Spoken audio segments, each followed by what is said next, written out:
For me, heritage is a kind of a religion.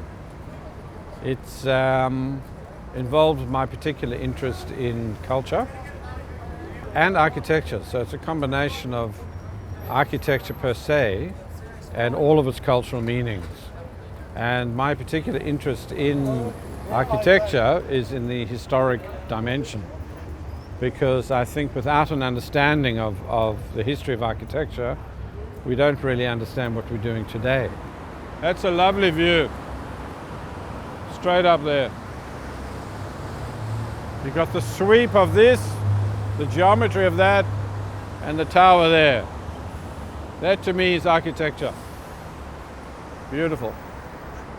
I'm a trained architect. I went through the process of learning architecture in its full dimension, and in my professional career I became a little bit bored with the whole idea of generating constantly new things, and in the end I kind of saw the whole profession as simply being unnecessarily artistic or trying to draw from it some kind of cleverness which comes and goes, and I ultimately look for intellectual rigor. And when I fell upon heritage quite early on in my career, I thought to myself, well, here is something of a social nature that's worth saving. Surely it must be. All historical objects are interesting. You cannot deny, for instance, that the Colosseum is an uninteresting place. You would not be able to say that Venice is boring. You can't say that. The values are there to a certain degree, as almost sort of cultural saviors of a resource.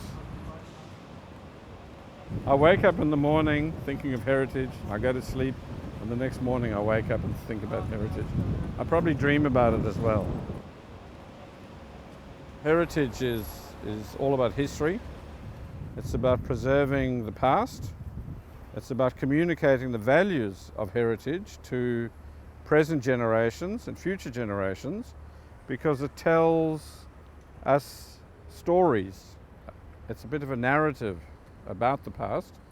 So the idea is that these buildings are representative of history, and it's very important in society as almost a social tool to have these buildings around, even if it's backdrops, because they give you impressions, they give you access to historical material, the way people did things in the past, the customs, the beliefs, and even at a more detailed level, the building technologies involved.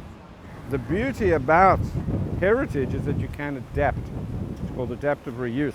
We must always look for ways of adapting heritage buildings, because if we don't, then they do become relics, they become untouchable, and they become useless. So the aim is to control change to these buildings, but always look for ways of adapting them to new uses. Society changes, its needs change, its perceptions change, and heritage must move with that. It also comes down to the measurement of rarity and representativeness. If something is tremendously rare, it stands to reason that it's going to be of a higher heritage significance.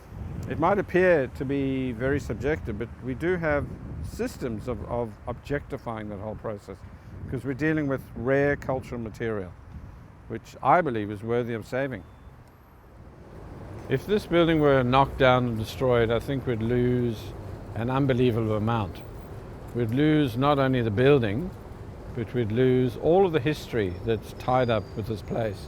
It's a broad church. Heritage is a broad church. It has many sub-disciplines, and today we understand it as being a cultural phenomenon. And the question today is, whether that will survive. Will heritage as a cultural pursuit survive into the next 50, 100 years? That's the big question.